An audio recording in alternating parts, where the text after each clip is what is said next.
Pronoun म्हणजे सर्वनाम. Pronoun म्हणजे सर्वनाम ही एक शब्दाची जात आहे. प्रोनाऊन म्हणजे काय? A pronoun is a word that replaces noun or noun phrase.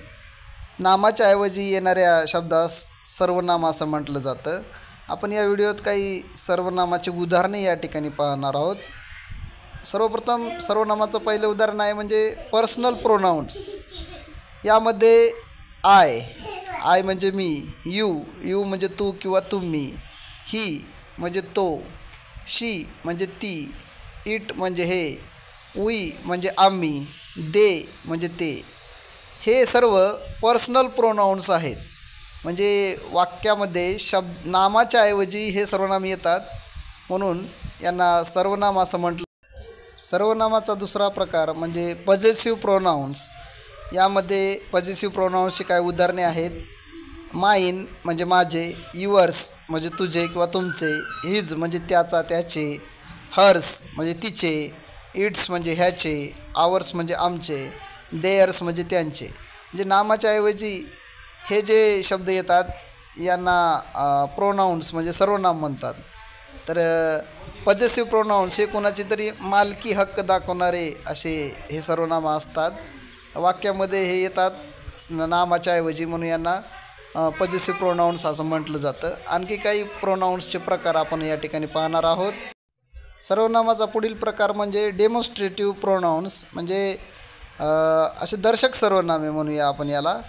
तर याची काही उदाहरणे म्हणजे धिस म्हणजे हा ही हे, दॅट म्हणजे तो ती ते, दीज म्हणजे ह्या, दोज म्हणजे त्या. म्हणजे एखादी वस्तू दाखवण्यासाठी हे सर्वनामे वापरले जातात. सर्वनामाचा पुढील प्रकार म्हणजे इंट्रोगेटिव्ह प्रोनाऊन्स, म्हणजे प्रश्नार्थक सर्वनाम.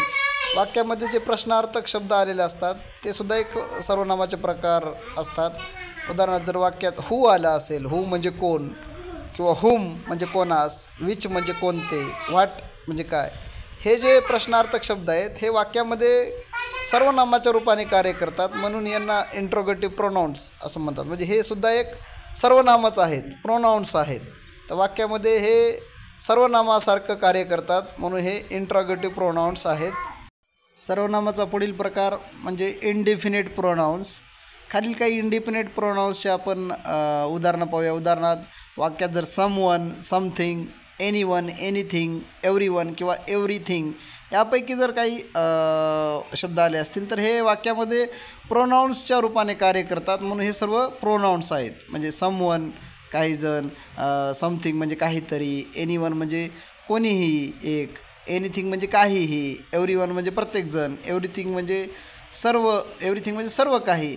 तर हे जे वाक्यातले शब्द असतात हे प्रोनाऊन्सच्या रूपाने कार्य करतात. तर अशा प्रकारे आज आपण या व्हिडिओत काही सर्वनाम म्हणजे काय आणि सर्वनामाचे काय उदाहरणे पाहिलेले आहेत. जर व्हिडिओ आपणास आवडला तर कृपया चॅनलला सबस्क्राईब करा. आपण केलेल्या सबस्क्राईबमुळे आम्हास नवनवीन व्हिडिओ बनवण्याची प्रेरणा मिळेल. धन्यवाद.